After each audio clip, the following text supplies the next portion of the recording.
ठाणेकरांसाठी अत्यंत महत्त्वाची अशी ही बातमी आहे। मेट्रो मार्ग 5च्या कामासाठी आज आणि उद्या रात्री 10 ते सकाळी 6 वाजेपर्यंत ठाणे आणि भिवंडीमधली वाहतूक ही पूर्णपणे बंद असेल।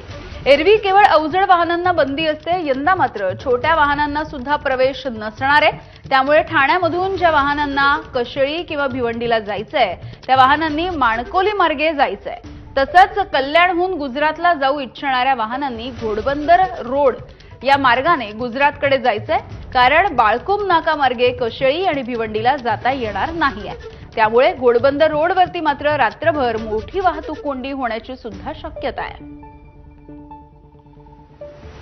ठाणे भिवंडी कल्याण मेट्रो 5चं काम जे सुरू आहे जवळपास 70% पूर्ण झालेले आहे। ॲपकॉन इन्फ्रास्ट्रक्चर कंपनीकडून हे काम हाती घेण्यात आलेले आहे। त्या अनुषंगाने आपण बघू शकतो की ठाणे कशेळी भिवंडी जो मार्ग आहे त्या मार्गावर प्रवेश बंदी आणण्यात आली आहे। 100% बंदी आहे, कारण या ठिकाणी जे गर्डर आहे ते गर्डरचं कामचं लॉन्चिंगचं काम या ठिकाणी हाती घेण्यात आलेलं आहे। दिनांक 1 एप्रिल रात्री 10 वाजेपासून सकाळी 6 वाजेपर्यंत हे काम चालणार आहे। तर दुसऱ्या दिवशी देखील 2 तारखेला रात्री 10 वाजेपासून तर सकाळी 6 वाजेपर्यंत हे काम जे आहे ते हाती घेण्यात आलेले आहे। त्या अनुषंगाने या मार्गावरती पूर्णपणे प्रवेश बंदी आहे। काही पर्यायी मार्ग प्रशासनाच्या वतीने देण्यात आलेले आहेत। नवी मुंबईकडून जे गुजरातकडे जाणारी जी वाहनं असतील त्यांना गॅमन जंक्शन कळवा या ठिकाणी प्रवेश बंदी आहे। नवी मुंबईकडून जे गाड्या येतात गुजरातकडे जाण्यासाठी त्यांना देखील या ठिकाणी बाळकुम नाका या ठिकाणी प्रवेश बंदी करण्यात आलेली आहे।